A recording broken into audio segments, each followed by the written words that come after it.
ദൈവത്തിൻ്റെ അതിപരിശുദ്ധമായ നാമം മഹത്വപ്പെടട്ടെ. ഇന്ന് പ്രഭാതത്തിൽ ദൈവജനവുമായി സംസാരിക്കുവാൻ പരിശുദ്ധാത്മാവ് എൻ്റെ ഹൃദയത്തിൽ തന്ന ചിന്ത 1 പത്രോസ് 3 അധ്യായം അതിൻ്റെ 19-20 വാക്യം. ആത്മാവിൽ അവൻ ചെന്ന് പണ്ട് നോഹയുടെ കാലത്ത് പെട്ടകമൊരുക്കുന്ന സമയം ദൈവം ദീർഘക്ഷമയോടെ കാത്തിരിക്കുമ്പോൾ അനുസരിക്കാത്തവരായി തടവിലുള്ള ആത്മാക്കളോട് പ്രസംഗിച്ചു. ആ പെട്ടകത്തിൽ അല്പജനം എന്ന് വെച്ചാൽ 8 പേർ വെള്ളത്തിലൂടെ രക്ഷ പ്രാപിച്ചു. അനുസരിച്ച ചിലർക്ക് ദൈവം കൊടുത്ത അനുഗ്രഹവും അനുസരിക്കാത്തവർക്ക് ലഭിക്കപ്പെട്ട ശിക്ഷാവിധിയുമാണ് ഈ വേദഭാഗം നമുക്ക് തരുന്ന സന്ദേശം. നോഹയുടെ കാലം എന്നുള്ളത് അന്ത്യകാലത്തെക്കുറിച്ചും രേഖപ്പെടുത്തുമ്പോൾ ആ കാലഘട്ടത്തിൻ്റെ ലക്ഷണത്തെക്കുറിച്ച് പറയുന്നിടത്ത് നോഹയുടെ കാലം പോലെ ഒരു കാലമെന്നാണ് രേഖപ്പെടുത്തിയിരിക്കുന്നത്. നോഹയുടെ കാലത്തെക്കുറിച്ച് 1-2 പദങ്ങൾ നാം മനസ്സിലാക്കേണ്ടത് ആവശ്യമാണ്.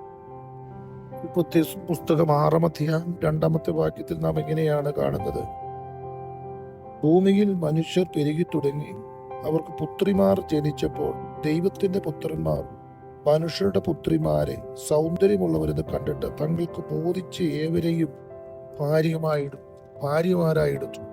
അപ്പോൾ അവർ ബോധിച്ച രീതിയിൽ നടന്ന ഒരു കാലഘട്ടമാണ്. ദൈവത്തിന്റെ രീതിയിലല്ല, ബോധിച്ച രീതിയിൽ നടന്നു എന്നാണ് ഇവിടെ കാണുന്നത്. അങ്ങനെ ജനം ബോധിച്ച രീതിയിൽ നടക്കുമ്പോൾ ആ കാലഘട്ടത്തിൽ ദൈവം നോഹയെ തിരഞ്ഞെടുക്കുകയും അല്ലെങ്കിൽ നോഹയുടെ മേൽ ദൈവത്തിന്റെ കൃപ വരുന്നു. നോഹയ്ക്ക് ദൈവത്തിന്റെ അനുഗ്രഹം വരാൻ കാരണം ദൈവം നോഹയുമായി സംസാരിക്കുന്ന ചില വാക്കുകൾ നമ്മളോട് ശ്രദ്ധിക്കണം. ദൈവം നോഹയോട് കൽപ്പിച്ചതെന്നാൽ സകല ജഡത്തിന്റെയും അവസാനം എൻ്റെ മുമ്പിൽ വന്നിരിക്കുന്നു. ഭൂമി അതിക്രമം കൊണ്ട് നിറഞ്ഞിരിക്കുന്നു. ഞാൻ അവരെ ഭൂമിയോടുകൂടെ നശിപ്പിക്കും. ദൈവം നോഹയോട് ചില കൽപ്പനകൾ പറയുകയും ആ കൽപ്പന അവനോട് പറയുമ്പോൾ അവൻ അതുപോലെ അനുസരിക്കുക. ദൈവം നോഹയോട് പറയുക, നീ കോഫർ മരം കൊണ്ടൊരു പെട്ടകമുണ്ടാക്കണം. അതിൻ്റെ നീളം വീതി ഒക്കെ പറയുന്നുണ്ട്.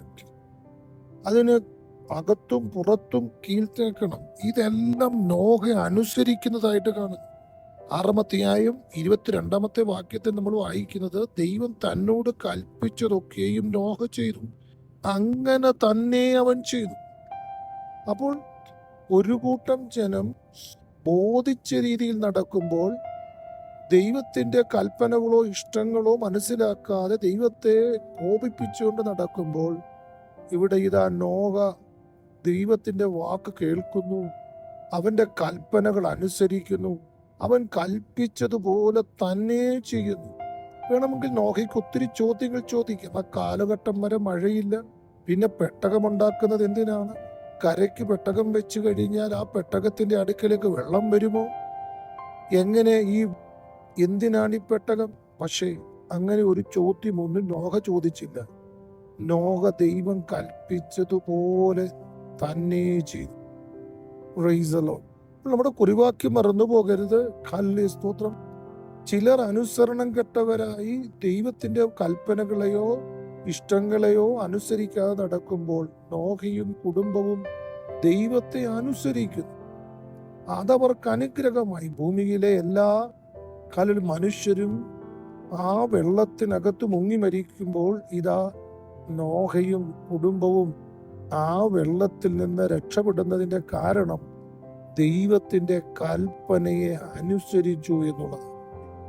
പുറപ്പാട് 39 അധ്യായം 43 വാക്യത്തിൽ ഇങ്ങനെ എഴുതിയിരിക്കുന്നു: മോശ പണിയൊക്കെയും നോക്കി യഹോവ കൽപ്പിച്ചതുപോലെ തന്നെ അവർ ചെയ്തു തീർത്തിരുന്നു എന്ന് കണ്ട് മോശ അവരെ അനുഗ്രഹിച്ചു.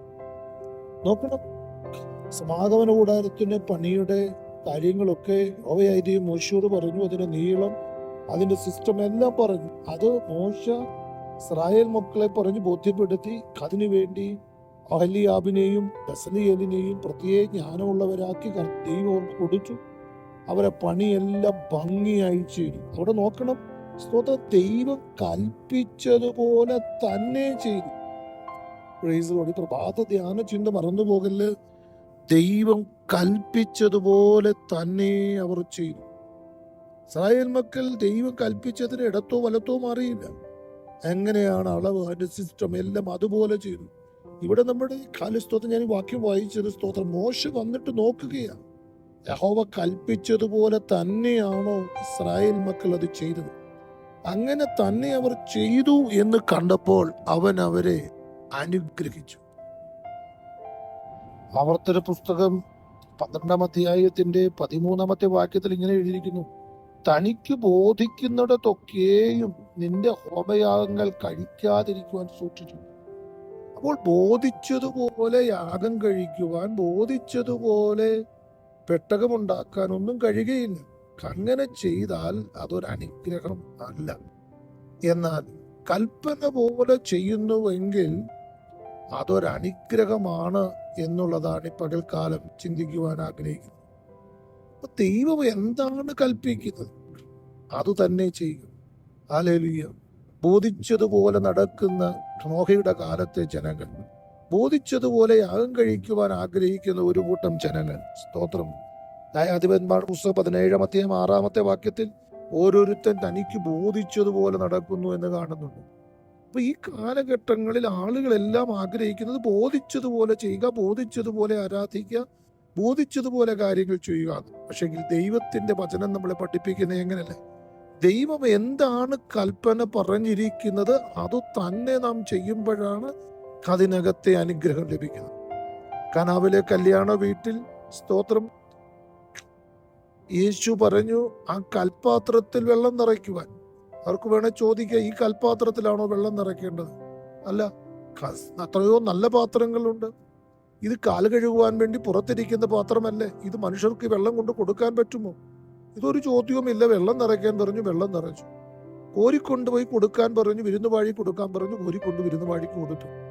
അങ്ങനെ കൊടുത്തപ്പോൾ ആ കൽപ്പന അവർ അനുസരിച്ചപ്പോൾ അത് അനുഗ്രഹമായി തീർന്നു. ആ ശുശ്രൂഷകർ ദൈവത്തിന്റെ കൽപ്പന അനുസരിച്ചതാണ്. ആ വിരുന്നുവാഴിയുടെ അടുക്കലേക്ക് ആ വെള്ളം ചെന്നപ്പോൾ ആ വിരുന്നുവാഴി രുചിച്ചു നോക്കിയപ്പോൾ അത് ഏറ്റവും നല്ല വീഞ്ഞെന്ന് ബോധ്യപ്പെട്ടു. എലിയാവിന്റെ ദാസനോട് പറയുന്നുണ്ട്, നീ പോയി നോക്ക്, ആകാശത്തിലേക്ക് നോക്ക്, അവിടെ വല്ല മേഘവും കാണുന്നുണ്ടോ? അവിടെ 7 പ്രാവശ്യം ഈ മനുഷ്യൻ പോകുന്നുണ്ട്. 7 പ്രാവശ്യവും പോയിട്ട് തിരിച്ചു പറയുന്നതിന് ഒന്നും കാണുന്നില്ല. പക്ഷേ 8 പ്രാവശ്യം മടങ്ങി വരുന്നത്, ഞാൻ കൈപ്പത്തി പോലെയുള്ള ഒരു മേഘം കണ്ടുവെന്ന് പറഞ്ഞു. അപ്പോൾ അവിടെ നാം മനസ്സിലാക്കേണ്ട ഒരു കാര്യമുണ്ട്. ആ എലിയാവിനെ അനുസരിക്കുന്ന ദാസൻ ഉണ്ടായിരുന്നു എന്നുള്ളതാണ് ആ അത്ഭുത പ്രവൃത്തി കാണുവാനിടയായത്. അല്ലെങ്കിലും മഴ പെയ്യും, സത്യമാണ്. പക്ഷെ ആ അത്ഭുത പ്രവൃത്തിയുടെ ഇടയിൽ ആ ദാസന്റെ അനുസരണം നാം കാണണം. ആ അനുസരണത്തിന്റെ അനുഗ്രഹവും നമ്മൾ അറിയണം. ഹല്ലേലൂയ. എലീശയുടെ കാലത്ത് ഒരു കുഷ്ഠരോഗിയായ നയമാൻ എന്നൊരു മനുഷ്യൻ, അദ്ദേഹം എലീശ സൗഖ്യമാക്കുന്നവനെന്ന് അറിഞ്ഞിട്ട് അവന്റെ അടുക്കലേക്ക് വരും. എലീശ പറയുന്നു, നീ യോർദാനിൽ പോയി 7 പ്രാവശ്യം കുളിക്കുക എന്ന്. അപ്പോൾ നയമാൻ ഏറ്റവും ക്രുദ്ധിച്ചു, പുറത്തു വന്ന് പറഞ്ഞു, ദമശ്കേക്കിൽ ഏറ്റവും ശ്രേഷ്ഠമായ നദികളുണ്ട്, അവിടെ പോയി കുളിച്ചാൽ പോരെ? എന്തിന് ഞാൻ യോർദാന്റെ വെള്ളത്തിൽ പോയി മുങ്ങണം? അപ്പോൾ അവന്റെ കൂടെ വന്ന ആളുകൾ പറഞ്ഞൊരു വാക്കുണ്ട്, പ്രവാചകൻ പറഞ്ഞത് അനുസരിക്കുവാൻ അവനോട് ബോധ്യപ്പെടുത്തുകയും അതവൻ അനുസരിക്കുകയും അവന്റെ ജീവിതത്തിൽ അനുഗ്രഹമാവുകയും ചെയ്തു. അപ്പോൾ ഇന്ന് പകൽക്കാലം അനുസരിക്കുക എന്നുള്ളതാണ് അനുഗ്രഹത്തിന്റെ ആ ഉറവിടമെന്നുള്ളത്. ഇന്ന് പകൽക്കാലം സ്തോത്രം നമുക്ക് ചിന്ത നിർത്തുവാൻ സമയമായതുകൊണ്ട് ജനത്തിനു വേണ്ടി ഞാൻ പ്രാർത്ഥിക്കുവാൻ ആഗ്രഹിക്കുന്നു. ദൈവമക്കളെ, ഈ കാലഘട്ടത്തിലും ദൈവത്തിന്റെ കൽപ്പന അനുസരിക്കുക. ദൈവം എന്തു പറയുന്നുവോ അത് ചോദ്യം ചെയ്യാതെ കേൾക്കുക. കഥ അനുഗ്രഹത്തിന്റെ ഉറവിടമെന്നൊരു തിരിച്ചറിവുണ്ടാകട്ടെ. ജനത്തിനു വേണ്ടി പ്രാർത്ഥിക്കുന്നു. പരിശുദ്ധനായ ദൈവമേ, നിത്യനായ കർത്താവേ, ബോധിച്ചതുപോലെ നോഹയുടെ കാലത്ത് ആളുകൾ നടന്നു, ബോധിച്ചതുപോലെ ന്യായാധിപന്മാരുടെ കാലത്ത് ആളുകൾ നടന്നു, ബോധിച്ചതുപോലെ യാഗം കഴിക്കുവാൻ ഓരോ ആളുകൾ തിരഞ്ഞെടുത്തു. എന്നാൽ സ്തോത്രം, നോഹ അങ്ങ് കൽപ്പിച്ചതുപോലെ തന്നെ ചെയ്തു. മോശ ഇസ്രായേൽ മക്കൾ കൽപ്പിച്ചതുപോലെ തന്നെ ചെയ്തുവോ എന്ന് നോക്കി. അത് അവർക്ക് അനുഗ്രഹമായിരുന്നു. ബോധിച്ചതുപോലെ നടക്കുന്നവർക്ക് ശിക്ഷാവിധിയും അനുസരിക്കുന്നവർക്കുള്ള അനുഗ്രഹവും ഞങ്ങൾ കേട്ടല്ലോ. അതേ കർത്താവേ, സ്തോത്രം. എലിയാവിന്റെ ദാസൻ അനുസരിക്കുന്ന ദാസനായിരുന്നു. എലീശ പറഞ്ഞ വാക്ക് ആ നയമാൻ അനുസരിച്ചു. പ്രൈസ് ദി ലോർഡ്, ഹല്ലേലൂയ. കനാവിലെ കല്യാണ വീട്ടിൽ അങ്ങ് പറഞ്ഞത് ആ ശുശ്രൂഷകന്മാരനുസരിച്ചു. അത് അനുഗ്രഹമായി. ഈ പകൽക്കാലം വചനം കേൾക്കുന്ന ഇവിടുത്തെ ജനവും കർത്താവെ അനുസരിക്കുന്ന ഒരു കൂട്ടം ജനമാകുവാൻ ഇടയാകണമേ എന്ന് പ്രാർത്ഥിക്കുന്നു. അതേ കർത്താവെ, അനുസരിക്കുന്നത് ഒരനുഗ്രഹമെന്ന് പകൽക്കാലം കേട്ടല്ലോ. അതിനെ ഏൽപ്പിച്ചു കൊടുക്കാൻ കർത്താവ് ജനത്തെ ഹല്ലേലൂയ ബോധവൽക്കരിക്കണമേ എന്ന് പ്രാർത്ഥിക്കുന്നു. കരുണയുള്ള കർത്താവ് അങ്ങനെ ചെയ്തുകൊണ്ട് സ്തോത്രം. അങ്ങയുടെ കൽപ്പന ചോദ്യം ചെയ്യാതെ അനുസരിക്കുന്നു. കൃപ കൊടുക്കണം. മഹത്വം അങ്ങയ്ക്ക് യേശു ക്രിസ്തുവിന്റെ തന്നെയുള്ള നാമത്തിൽ തന്നെ. ആമേൻ. അനുഗ്രഹിക്കപ്പെട്ട ദിനം ദൈവജന തരട്ടെ. Have A blessed day. God bless.